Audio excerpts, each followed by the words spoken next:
Okay, well, the number that we use is 3% per annum. And that hasn't changed in the last 15 years or so that I've been using the software. Now, that doesn't mean that we don't often consider whether we should change it. It just means that we've always come back to the same place and kept it at 3%.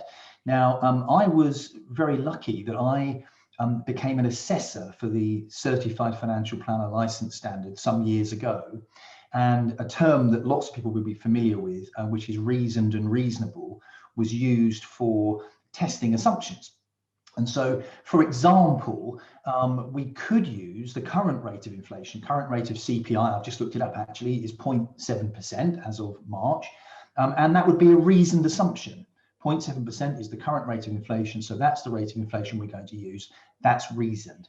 But is it reasonable in the context of a long-term financial plan? Now, when we look back, and I can see from February 1956 to March, end of March 2021, the long-term rate of inflation has been 5.13%.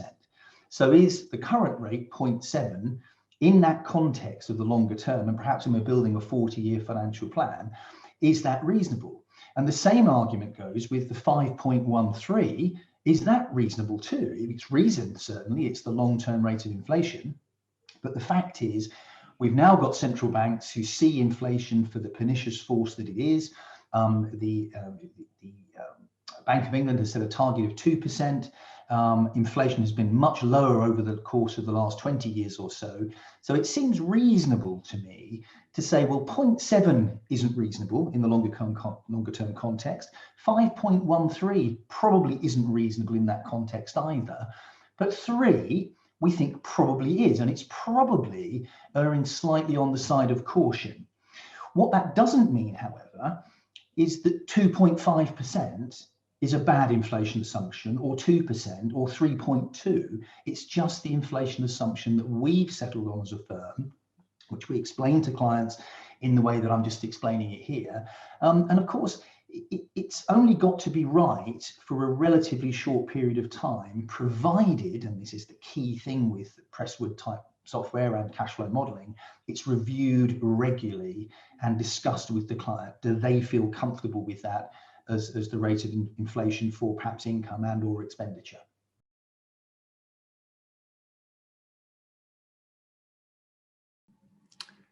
Yeah, so we have at the moment used an inflation rate of 2.5%. We've taken the view that we want to come up with a decent figure that's going to sort of stand the test of time. So we looked back over the last 30 years as to what sort of average RPI was over that period of time, and it comes out at pretty much 2.5%. So we are happy to use that. A lot of clients who we're speaking to at the moment, with inflation where it is, are actually quite comforted by the fact that we're using a higher rate of inflation that they've seen in the last few years. But likewise, those coming up to retirement have seen in their lifetimes much higher, but they're generally fine with that. And almost the caveat is, these are our standard assumptions. If a client has a particular view on inflation, obviously we can use that within their planning. They just need to be aware of the differences, etc., and why they're using a particular figure. But yeah, 2.5% is what we use at the moment.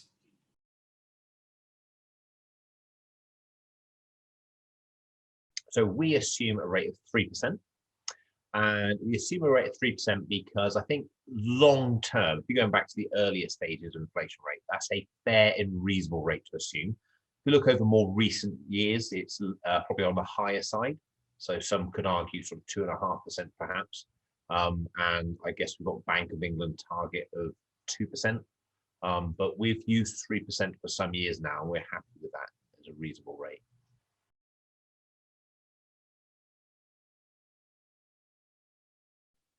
Well, we use an average of 3%, and we know it's higher than inflation is at the moment, and we know it's higher than the Bank of England's limit on inflation. But we want our cash flows to be conservative. That's one thing. We don't want to overinflate them. Secondly, we're looking at an average. So we could be projecting across 20, 30 years. So we don't want to keep changing it every year. You know, inflation rate is this, and we can't change it for every year. So we use an average, and this is one we originally picked up from the ONS figures, and we find it works.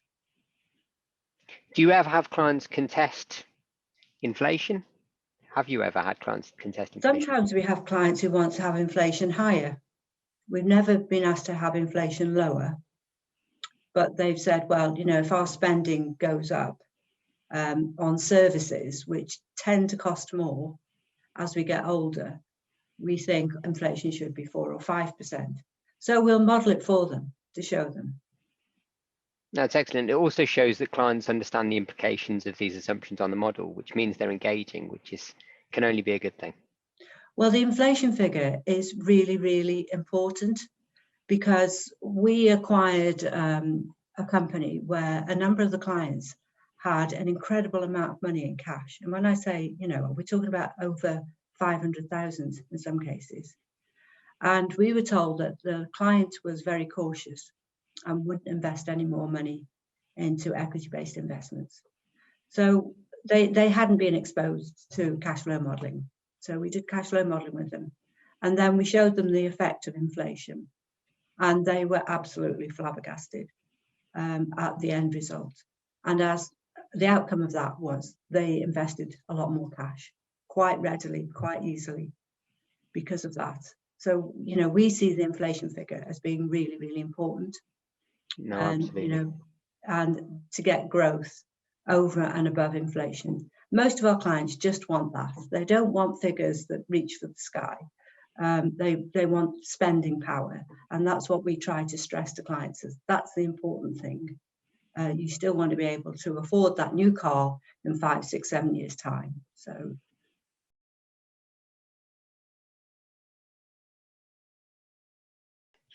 So we use an inflation rate of 3% across the clients that we work with. Reasoning for that, we based our core assumptions back when we did our CFP qualifications, and at the time we did all the research into what we thought was a sensible rate going forwards. Looking at historical rates, where we are at the moment, 3% a year feels like a good figure to us, feels like a sensible number. We don't want it to be too high, too low. We just want it something which feels very realistic and sensible. Currently it's high, based on obviously the world today, or even last year or the year before. But over a 40, 50 year period, it feels like a sensible figure. Importantly, clients don't spend money on the things that are in the traditional basket of goods. Our clients spend money on services, gym memberships, holidays, things that go up by more than inflation. So just using last year's inflation of 0.3 or whatever it was wouldn't be representative of actual clients' experience of how the cost of goods rise, which is why we settled with 3%. We talk to them, clients like to talk about their investment growth assumptions, but I don't think a client, although inflation is just as important, I don't think clients perceive it as important because they don't see it as much, whereas they see their investment growth. They don't see inflation. They know everything goes up, but it's a slow, gradual process. They don't really notice it on a day-to-day basis. I think that's just where the trust comes into it, and they trust us to have a sensible, realistic figure for that.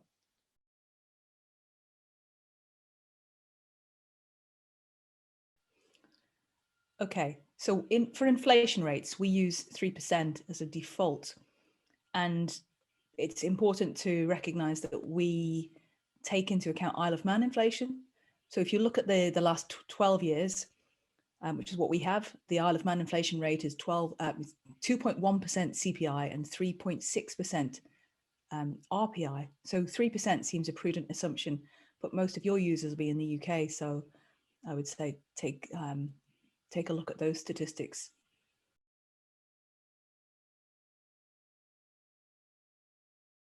Thank you for asking. So we have the conversation with the client first and foremost. So slightly long-winded answer, which there's a lot of these will be some detail in there. We have the conversation with the clients about the rising cost of living and the impact that this would have on their purchasing power going forward. To put it into layman's terms for them, We then have a look at what inflation is currently running at. There's been announcements that it's going to be increasing today. And we look at what it's been historically. And since 1956, historically, it's been around 5.5% a year. So we make a judgment call with a client and say, look, because you usually ask, what do you suggest? And we say, I'd say anything between sort of 2 and 4%, and we tend to settle on about 3.5. That gives some headroom when we're looking to do the planning. So, i.e., if inflation does go to 2, maybe 3%, then we've done the right thing. And if it stays quite low, then they are going to be in a much better position than they originally thought.